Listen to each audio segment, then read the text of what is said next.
తాకట్లో ఉన్న మీ బంగారాన్ని విడిపించి ఆ రోజు ఆన్లైన్ రేటుకి కొంటాం. Sharma gold company.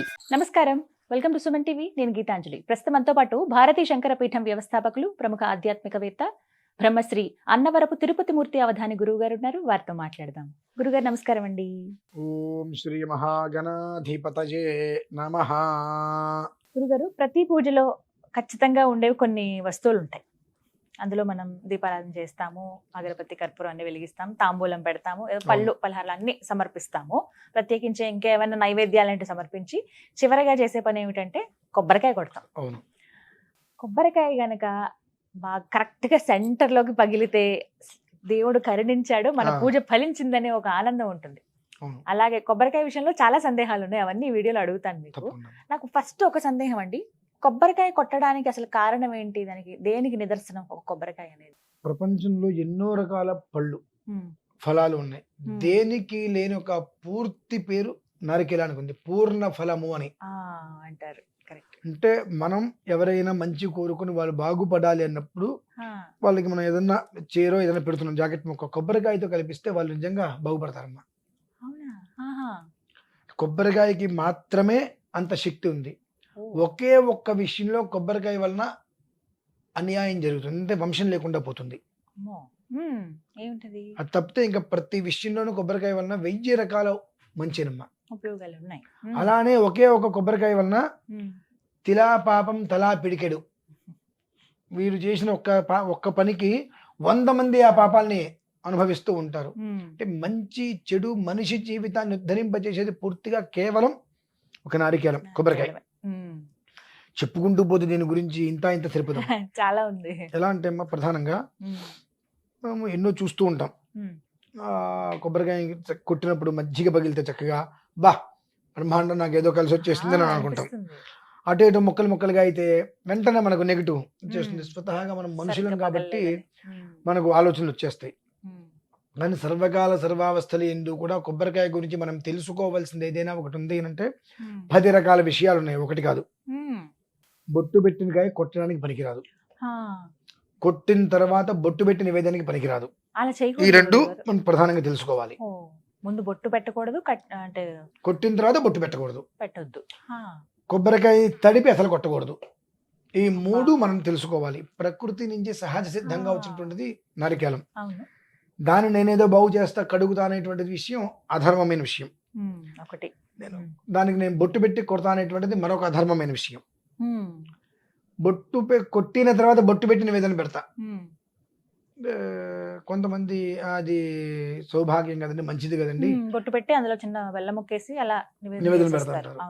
నాలాంటి వాడు ఏమంటాడు, బానే ఉందమ్మా, ప్రసాదమే కదా, ఆ ప్రసాదంగా నువ్వు తింటావు కదా, నువ్వు బొట్టు పెట్టినంత వరకు నేను మొక్క కోసం నీ చేతులు ఇస్తే నువ్వు తింటావా అంట.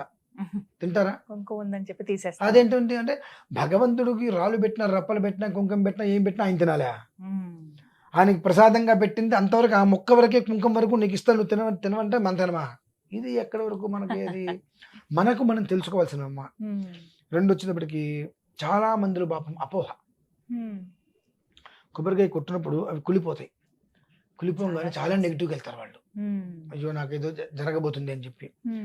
ఎప్పుడైతే కొబ్బరికాయ నువ్వు కొట్టినప్పుడు అది కుళ్ళిపోవడం జరిగిందో, నీలోనో నీ శరీరంలోనో నీ కుటుంబంలో ఉన్నటువంటి కొన్ని రకాల దోషాలు బయటకు వెళ్ళిపోయినట్టే. అవి ఎందుకు కొబ్బరికాయ కొడుతున్నావు?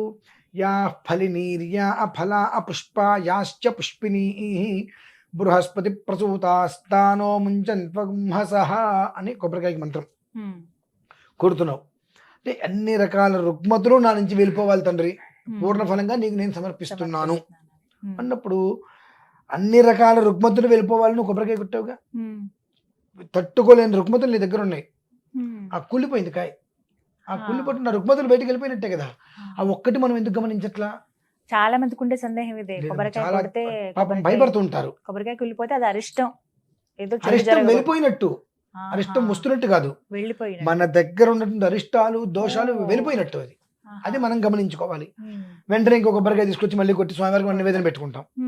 కొన్ని చూడండి, చూడటానికి చక్కగా కనిపిస్తుంది, కాయ కొడితే కాయ మొత్తంలో ఎక్కడో కొంచెం ఒక్క చోట అనిపిస్తుంది. అంటే నీ దగ్గర ఏదో ఉంది, ఆ ఉన్నటువంటి దోషం ఈ రూపంలో బయటికి పోయింది. అది నువ్వు గమనించుకోవాలి. అంటే ఇంత దోషం ఉంది బయటికి పోయిందంటే ఇంకోటి ఏదో ఉంది కాబట్టి దానికి మనం ఆ ప్రత్యామ్నాయంగా మనం ఏం చేయాలి అనేటువంటి విషయాన్ని నువ్వు అర్థం చేసుకోవాలని చెప్పి భగవంతుడు నీకు సూచించాడు. అలాగే కొబ్బరికాయ కొట్టగానే ఒక పువ్వు వస్తుంది, వంశం నీకు ఏదో అద్భుతం జరగబోతుంది అనేటువంటిది. కానీ కొంతమంది చేసేటువంటి పనులకి వంశాలు పోతున్నాయండి. ఏమిటి గురుగారు? భ్రూణ హత్య అంటే ఏంటండి? మనం భ్రూణ హత్య అబార్షన్స్ అంటాం. ఒక కొబ్బరికాయకి చుట్టూతో పీచు ఉంటుంది, ఆ పీచు మొత్తం తీసేస్తున్నప్పుడు ఒక్కొక్కసారి ఆ పువ్వు ఆ పీచు మధ్యలో మనకు కనిపించదు. అవును, మనకు కనిపించదు, మనం కొబ్బరికాయ కొట్టేస్తాం. దానివల్ల ఎలాంటి ప్రమాదము లేదు, పువ్వు వస్తుంది, అది మనకు యోగం.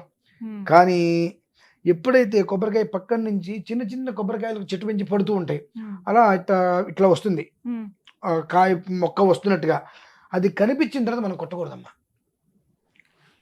పువ్వు ఉందని మనకి తెలిస్తే కొట్టకూడదు. కొబ్బరికాయలలో కూడా 2 రకాలు ఉంటాయి, మొగ ఆడ 2 ఉంటాయి అమ్మా. ఎట్లా గుర్తించాలి గురుగారు? మీరు 10 కాయలు పక్కన పెట్టండి ఈ మంచి సీజన్ లో, అందులో 4 ఇట్లకి 5 ఇట్లకి మీకు మొక్కలో పువ్వు వస్తుంది, మిగతా వాటికి పువ్వు రాదు. అది లెక్క ఉంటుంది ప్రధానికి, మన ఇష్టానుసారం కూడా మనం వ్యవహారం చేయడానికి వీల్లేదు. ఇప్పుడు మనం షాప్కి వెళ్ళి అక్కడ కొంటున్నామంటే అలా చూసి మనకు తెలియదు, కొనేస్తాం, మనం పీచు తీస్తుంటాం, కనిపించింది, ఇంత చిన్న ముక్కను కొని మనం పట్టించుకోవాల్సిన అవసరం లేదు. ఇంత వేరు వస్తుంది మామూలుగా, ఆ వేరు మనం పక్కన పెట్టేసేస్తే వారం రోజులకి వేరు పోతుంది, మనం కొట్టేసుకోవచ్చు, ఇబ్బంది లేదు. కానీ అది ఒక మొక్క వచ్చినట్టుగా ఆ 3వ కన్ను దగ్గర నుంచి ఇలా ఒక బొడిపిలాగా వచ్చేస్తుంది, ఇట్లా అలా కాస్త పైకి వచ్చి కనిపిస్తున్నప్పుడు మాత్రం దాన్ని మనం కొట్టకూడదమ్మా. దాన్ని కొడితే మన వంశం దెబ్బతింటుంది. ఆ కొబ్బరికాయని మనం మట్టిలో పెట్టి లోపలికి భూమిలో పెట్టేస్తే కొబ్బరి చెట్టు వచ్చి 100 కాయలకి అది అవకాశం ఇస్తుంది, జీవం పోస్తుంది. అంటే ఆ జీవం పోసేటువంటి దాన్ని మనం తీసేసినటువంటి భ్రూణ హత్య దాన్ని అంటారండి. దాన్ని మనం చేస్తున్నామంటే మన కుటుంబం ఎలా వంశవృద్ధి కలుగుతుంది? మీరు పూర్వంలో మీరు వినే ఉంటారు, వివాహం పిల్లవాడు పుట్టిన తర్వాత పిల్లవాడికి వివాహం చెయ్యాలి ఒక 3 ఏళ్లలో అనుకున్నప్పుడు అమ్మాయి చేత కానీ అబ్బాయి చేత కానీ కొబ్బరి బొండం పాటించేవారు, అంటే లోపలికి. ఎందువల్లనంటే అది 4 ఏళ్ళకి 5 ఏళ్ళగా వచ్చి కాయ వస్తుంది చక్కగా, అది కాయ వచ్చే సమయానికి అమ్మాయికి కడుపు పండాలి. నా కూతురికి పెళ్లి చేసి కడుపు పండాలంటే ఇది నాకు కనిపిస్తుంది. ఇలా కొంతమంది పూర్వం నుంచి ఒక అనాదిగా చేసేవారు. ఈ మధ్యకాలంలో అన్ని మర్చిపోయారు అందరూ కూడా. కాబట్టి కడుపుతో ఉన్న వాళ్ళు కూడా కొబ్బరికాయలు తొందరగా కొట్టరు. ఇవన్నీ ఎందుకంటే కొన్ని పూర్వం నుంచి వచ్చినాయి, ఆచారాలు కాదండి, వాస్తవాలు. పూర్ణ ఫలము అని అంటారు. అలాగే మన ఇంటికి ఎంత పేడ ఉంది అనేటువంటిది కొబ్బరికాయ చెప్పిస్తుంది. గుమ్మడికాయ కన్నా గొప్పగా చెప్తుంది. 2 కొబ్బరి బొండాలు తీసుకురండి, 2 కొబ్బరి బొండాలు తీసుకొచ్చి 2 పూజ చేయించండి. ఒకటి ఇంటి ముందు కట్టండి, ఒకటి గూట్లో పెట్టండి పక్కన. గూట్లో పెట్టిన కాయ ఒక 4 రోజులు ఇప్పటికి నార్మల్గా ఇంతగా ఎండిపోయి ఇలా అవుతుంది, దగ్గరకు వస్తుంది. గుమ్మం ముందు పెట్టిన కాయ మన ఇంట్లో దోషం ఉంటే దోషం మొత్తం తీసుకొని ఇట్లా కుచించుకుపోతుంది. అది కాగితాన్ని మనం రౌండ్ తిప్పుతాం, రౌండ్ తిప్పడానికి కాగితం మొత్తం ఇట్లా ముడిచేయడానికి తేడా ఉంటుంది. ఇంట్లో పెట్టిన కాయ ఏమో రౌండ్ తిప్పినట్టుగా దగ్గరకు వస్తుంది, ఆ పైన పెట్టిన కాయ ముడుచుకుపోయినట్టుగా 90 ఏళ్ళ శరీరం 90 ఏళ్ళ వృద్ధుల శరీరం ఎలా అయితే కనుక ముడతలు పడిపోయినట్టుగా వస్తుందో అలా మొత్తం కుచించుకుపోతుంది దగ్గరికి. కారణం ఏంటి గురుగారు? మన ఇంట్లో ఎంత దోషం ఉందో అది లాగేసుకుంటుంది. అది ఆ లాగేసుకొని మనం ఎంత మెంటల్ గా టార్చర్ పడుతున్నామో అది చూపిస్తుంది మనకు. అట్లా దగ్గరకు కుచించుకుపోతుంది అండి, అది మనకు అది చూపిస్తుంది కొబ్బరికాయ. అందుకనే ఇటువైపు మనం చాలా తక్కువ కడతాం, కొంచెం కొన్ని ప్రాంతాలలో కొబ్బరికాయ కడుతుంటారు ఇంటి ముందు. కొబ్బరికాయ చూస్తా అంటే గుమ్మడికాయ కన్నా తొందరగా అది తీసేసుకుంటుంది. అది ఒక విభాగం. 2 కలశానికి పెట్టిన కొబ్బరికాయలు కొట్టేస్తుంటాం మనం. కలశం మీద పెట్టిన తర్వాత ఒకవేళ పీచుతో పెట్టామనుకోండి, పీచు శుభ్రంగా ఉంది పెట్టాం, 1 నెల 2 నెలలు 3 నెలలు పక్కన పెట్టేస్తే ఇలా ఊపితే కడకడ సౌండ్ కురుడికాయ లాగా అయిపోతుంది. అప్పుడు ఆ పీచు మొత్తం తీసి దాన్ని కొట్టి ఆ పెంకులు తీసేసి ఆ కురుడిని తీసుకెళ్లి నీళ్ళలో మనం వదిలిపెట్టాలి. తీసి చేయాలి, ఇవన్నీ కూడా మొత్తం తీయాలి. దాన్ని పెంకులు తీసేసి కురుడి లాగా వస్తుంది, దాన్ని పగల కొట్టకుండా నీటిలో వేసేస్తే జలచరాలు భక్షిస్తాయి. అంతేగాని కొబ్బరికాయ మనం ఎప్పుడైతే కలశం మీద పెడతామో దాన్ని కొట్టకూడదు. అంటే కొబ్బరికాయ మన పూజ చేసుకున్నాం కదా, ఫలితం మనకి దక్కాలని చెప్పి ఆ కలశం మీద ఉన్న కొబ్బరికాయ తీసి స్వీటో లేకపోతే ఏదో ఒకటైనా చేసుకుని తింటారు, లేకపోతే ఉట్టిదైనా తినేస్తారు. కొబ్బరికాయ పెట్టినప్పుడు దానికి మనం ఏమంటున్నామమ్మా, భగవంతుని ఆరాధన చేస్తున్నాం కలశంలోకి.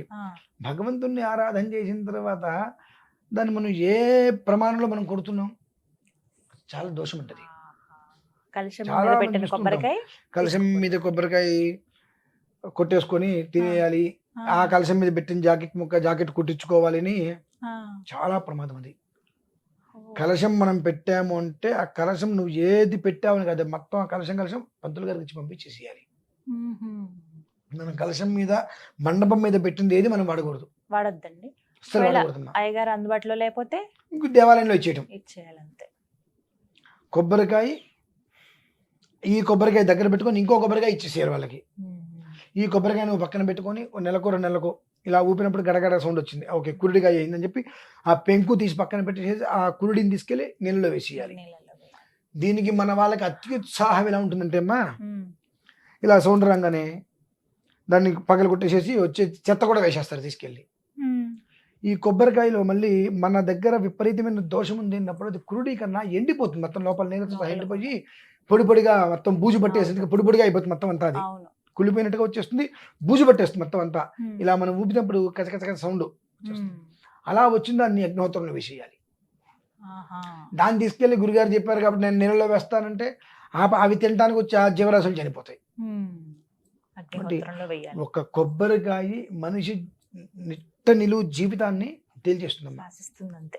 ఒకే ఒక కొబ్బరికాయ. అందుకనే ఏ ఫలము లేకపోయినా పూర్ణ ఫలాన్ని దానంగా ఇవ్వండి. మ్మ్. పెళ్ళప్పుడు చూస్తున్నారుగా కొబ్బరికాయ పెట్టే మనం, అవును. ఎందుకండి ఏ గుమ్మడికాయలు లేవా, పుచ్చకాయలు లేవా, లేదు, కొబ్బరి పంపర బొండమే పనసకాయలు లేవా, పెడతారు. చాలా ఉన్నాయి కదా. కానీ కొబ్బరి బోండా అనుకున్నటువంటి విలువ, మ్మ్. ఇంకా చెప్పాలంటే దంపతాంబులాలు ఇచ్చేటప్పుడు కూడా దాదాపుగా అందరూ కొబ్బరికాయలు ఇప్పిస్తారు, కొబ్బరి బొండాలు ఇప్పిస్తారు. బొండాలు పెడతారు. దానికి మించినటువంటి శక్తి, వంశ వృద్ధి తీసుకొచ్చేటువంటిది, మనిషి జీవితాన్ని నిట్ట నిలబెట్టేసేటువంటిది. మ్మ్. ఏదన్నా కాస్త తేడా చేస్తే వంశాన్ని కూడా తీసేసేటువంటిది కేవలం కొబ్బరికాయ. కొబ్బరికాయ ఒక్కటే. మ్మ్. మన ఇంట్లో నిత్యం నైమిత్తికం 2 విధానాలు ఉంటాయి పూజలు. మ్మ్. నిత్య విధానంలో కొబ్బరికాయ కొట్టక్కర్లేదు కానివ్వండి, నైమిత్తిక విధానంలో కొబ్బరికాయ లేదు అంటే పూజ పనికిరాదు. అంటే ఏవి గురువు గారు వ్రతాలు అవి చేసినప్పుడు వ్రతాలనే కాదు, ఇవాళ పౌర్ణమి, ఇవాళ ఇంట్లో చిన్న హోమం చేద్దాం అనుకుంటాం, గణపతి పూజ కొబ్బరికాయ కొట్టాల్సిందే. కొబ్బరికాయ కొట్టకుండా నీకు పూజ. ప్రతి శుక్రవారం రోజు నాడు శుక్రవారం చాలా షాపుల్లో శుక్రవారం పూజలు జరుగుతాయి, కొబ్బరికాయ లేదా పూజ పనికిరాదు. అది నైమిత్తికంగా జరిగేటువంటిది. అంటే వారానికి ఒకసారి ఒక పూజ చేద్దాం అనుకున్నప్పుడు దాని కొబ్బరికాయ లేదా అది పనికిరాదు.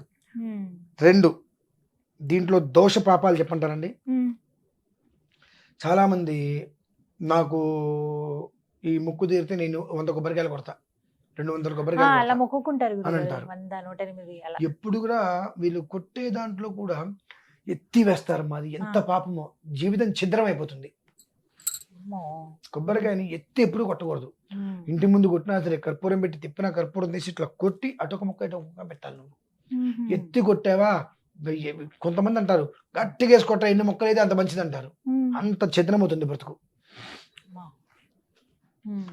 ఇవి 100 కొబ్బరికాయలు 1000 కొబ్బరికాయలు మొక్కుకుంటారు, టపట ఎత్తి కొట్టేస్తూ ఉంటారు. ఫాస్ట్ గా కొట్టేస్తారు. అవును. ఒక కొబ్బరికాయ కొట్టు, 2 కొబ్బరికాయలు కొట్టు, 5 కొబ్బరికాయలు కొట్టు. మ్మ్. ఆ కొట్టినటువంటి 10 కొబ్బరి చిప్పల్ని 10 మందికి ప్రసాదంగా ఇచ్చేసేసి మ్మ్. అస్తమానంలో అది ప్రసాదంగా నువ్వు తినేయగలగాలి. మ్మ్. దాన్ని మొక్కలు చేసి నేను పచ్చడి చేసుకుంటాను, కొబ్బరిలో చేసుకుంటా అంటే అది దోషానికి మ్మ్. కారకం అవుతుంది. మ్మ్. 3, 100 కాయలు 200 కాయలు 300 కాయలు నువ్వు కొడుతున్నావు, ఆ చెప్పులను అక్కడ వదిలేసి వెళ్ళిపోయావు. మ్మ్. దానికి ఎవరో కాంట్రాక్ట్ ఉంటారుగా, వాడితే ఆ కొబ్బరి చిప్పలు మొత్తం తీసుకెళ్ళి ఎండబెట్టుకుంటున్నాడు. దాన్ని ఎండబెట్టిన తర్వాత ఆ ఎండు కొబ్బరి చిప్పలు తీసి నూనె తీస్తారు. నూనె తీస్తున్నాడు. ఆ నూనె ఎంతమంది తలకి రాసుకుంటున్నారు చెప్పండి. ఆ కొబ్బరి నూనె ఎంతమంది తలకి రాసుకుంటుంటే నువ్వు ఒక్కడివి అంటే మీకేదో సమస్య వచ్చింది, ఆ సమస్య నుంచి బయట పెడితే నేను 100 కొబ్బరికాయలు నేను కొడతా అని చెప్పి ముక్కు తెరుచుకుని నీకేదో సమస్య బయటపడ్డా అని చెప్పి 100 కొబ్బరికాయలు కొట్టుకుంటే ఈ సమస్యకి అంతమంది కారకులు, ఆ దోషం ఎంతమందికి అంటిస్తున్నాగా, అంతమందికి అంటించిన దోషం మళ్ళీ తిరిగి మనకే వస్తుందిగా. చిన్న ఆలోచన మనం ఎందుకు చేయమండి. మ్మ్. నేను చాలామందికి చెప్పాను, మీకు ఏదైనా చేద్దాం అనుకుంటే వాళ్ళకి మీకు 2 దోషాలు పోతాయి. నేను రేపు లక్ష్మీ గణపతి యాగం ఒకటి చేస్తున్నా. ఆ లక్ష్మీ గణపతి యాగం ఏంటి, ఎండు కొబ్బరి చిప్పలతోటే, కొడకలు ఎండు కొబ్బరి చిప్పలతోటే 1,00,000 మోదకాలు, 1,00,000 మోదకాలు, 1,00,000 కొబ్బరి చిప్పలు. ఇంతవరకు భూమి మీద ఎవరు చేయలేదమ్మా. చాలా ఘనంగా 15 రోజుల వ్యవధి, 12 రోజులు ప్రోగ్రామ్, 1,00,000 మోదకాలతోటి 1,00,000 ఎండు కొబ్బరి చిప్పలతో ఇప్పటివరకు ఎవరు చేయలేదు. ఉమ్, ఆ విధానాన్ని నేను చేయాలని చెప్పి సంకల్పం చేశాను. ఉమ్, అటువంటప్పుడు ఆ ఎండు కొబ్బరి చిప్పల్ని నూనె చేసి తలకి పెట్టుకొని ఆ దరిద్రాన్ని నెత్తికి పెట్టుకునే బదులు ఈ ఎండు కొబ్బరి చిప్పల్ని హోమంలో వేయటం వలన విడిచిపెట్టేయాలి. ఉమ్, వాళ్ళ దోషము పోతుంది, మన పాపాలు పోతాయి. పాపానికి నిష్కృతిని చూడాలి మనం, పాపాన్ని కొనుక్కునే విధానం చేయకూడదుగా. మళ్ళీ తిరిగి తెచ్చుకోకూడదు. ఇవన్నీ చేస్తూ ఉంటారు. నేను వ్రతానికి తొందరగా ఎవరికి వెళ్ళమ్మా. ఎందువల్లనంటే తెలిసి నేను పాపం చేస్తానని బాధ నాకు. ఉమ్, చెప్తాను, నేను వ్రతం చేయించడానికి రావాలి అని అంటే ఒక 4 గంటలు మీరు టైం తీసుకోండి అంట. ఉమ్, గంటల్లో అరగంటలో అవ్వదు ఉమ్, సత్యనారాయణ స్వామి వ్రతం. 4 గంటలు ఖచ్చితంగా పడుతుంది, సమయం తీసుకోండి. ఉమ్, 3 కొబ్బరికాయలు తెచ్చుకుంటే 4వది వద్దు అని చెప్తా. ఉమ్, ఎందుకండి? కొబ్బరికాయలు కొట్టి 10 మంది వస్తే అందరికి ప్రసాదం ఇచ్చి రాత్రి లోపల తినేశారా, ఓకే, సంధ్యా సమయానికల్లా ఉమ్, కొబ్బరికాయలు మొత్తం కొట్టేసేసి అవి తినక వాటిని ఫ్రిడ్జ్లో పెట్టి 2వ రోజు మొక్కలు చేసుకొని ఎంత పాపం అంటే ఇది. ఉమ్, మీరు 3 కొబ్బరికాయలు తెచ్చుకోండి, పూజకు ఒకటి కొట్టండి, గణపతి పూజకు ఒకటి కట్టండి, స్వామివారి అభిషేకానికి ఒకటి కట్టండి, 5వ గదకు ఒకటి కట్టండి, లేదా పూజకు ఒకటి కొట్టండి, మొదటి గదగా ఒకటి కట్టండి, 5వ గదగా అంతే. ఇంకో 4వ కొబ్బరికాయ మీరు తేవద్దని చెప్తా. కాదండి 5 గదలకి 5 కొబ్బరికాయలు కొట్టాల్సిందే కదండి, పూజకు ఒకటి కట్టాల్సిందే కదండి, పంచామృతాలు ఒకటి కావాలి కదండి, 6 కాయలు కావాలి కదండి, వాళ్ళ ఇంటో వస్తారండి, వీళ్ళు ఒకళ్ళు ఇస్తామండి, వాళ్ళు ఒకళ్ళు తెస్తారండి, 10 కొబ్బరికాయలు తెస్తారండి. 10 కొబ్బరికాయలని మీరు కొడితే 20 కొబ్బరి చెప్పి వస్తే సాయంత్రానికల్లా వాటిని మీరు పూర్తి చేయగలరా? ఉమ్, కష్టం అండి. ఓకే, నేను మీ ఇంటికి పూజకి రాను. ఓ, ఉమ్, నాకు తెలిసి ఉమ్, ఆ దరిద్రమైన పాపానికి నేనెందుకు మూట కట్టించాలి వాళ్ళకి? ఉమ్, తెలిసి వెళ్ళి వాళ్ళ చేత చేయించలేక ఆ పాపం నేనెందుకు మూట కట్టుకోవాలి? ఉమ్, చేయించడం నా ఎప్పటికప్పుడు వల్ల అక్కడ జరగట్లేదు, ఉమ్, చెప్పి చేయించగలిగేటువంటి శక్తి ఉండి చేయించలేకపోతున్నప్పుడు నేను అందులో ఇన్వాల్వ్మెంట్ కావద్దు. ఉమ్, ఆ పాపం వాళ్ళకి వద్దు, నాకు వద్దు, మంచిది, నేను చేయించడం మేము ఇష్టం చేసుకోండి అని చెప్పేస్తాను. ఉమ్, ఆ రోజు మీరు కొట్టినటువంటిది ఏదైనప్పటికీ కూడా అస్తమానంలో పూర్తి అయిపోవాలి. పూర్తగా అయితే ఎప్పుడైనా సరే ఇంట్లో చేసుకునేదైనా. ఉమ్, అయితే అది మీకు ఫలితం. ఉమ్, అస్తమానంలో పూర్తి అయిపోతుందండి. నేనంట కొబ్బరి తురమండి, బాగా ఉమ్, కొబ్బరి మొక్కలు తినలేకపోయారు, ఉమ్, తురిమేసిన తర్వాత అందులో అంత బెల్లము పంచదార కలుపుకొని తినండి. ఉమ్. అంతేగాని బెల్లం కలిపేసేసి పాకం పడతా, అలానే ఏం చేయకూడదు, అసలు చేయకూడదు. ఎలా ఉందో అలా తినాలంటే. దానివలన ఉత్కృష్టమైన దోషాలు కూడా వస్తాయమ్మా ఉహుం, కుటుంబంలో. కాబట్టి అటువంటి పనులు చేయొద్దు. ఉమ్. కేవలం ఈ కొబ్బరికాయ గురించి చెప్పుకుంటూ పోవాలంటే సుమారుగా ఒక 20-25 వీడియోస్ ఉంటాయమ్మా. ఆ, చాలా చాలా ఒక్కొక్క విషయం విషయం తెలిసాయి గురించి అసలు ఇవాళ. వివరంగా విపులంగా చెప్పుకుంటూ వెళ్ళాలంటే ఆ, తక్కువ ఉమ్, ఒక మనం దీని ఏదో అంటారు వెబ్ సిరీస్ అంటారు కదా, ఉమ్. 25 వీడియోస్ చేయొచ్చు దీని మీద. ఉమ్. అలా ఉంటుంది కానీ అన్నమాట. చాలా అమూల్యమైన విషయాలు ఇవి, అందరూ తెలుసుకోవాల్సినవి కూడా చక్కగా వివరించారు గురుగారు. ధన్యవాదాలు. పరమేశ్వర.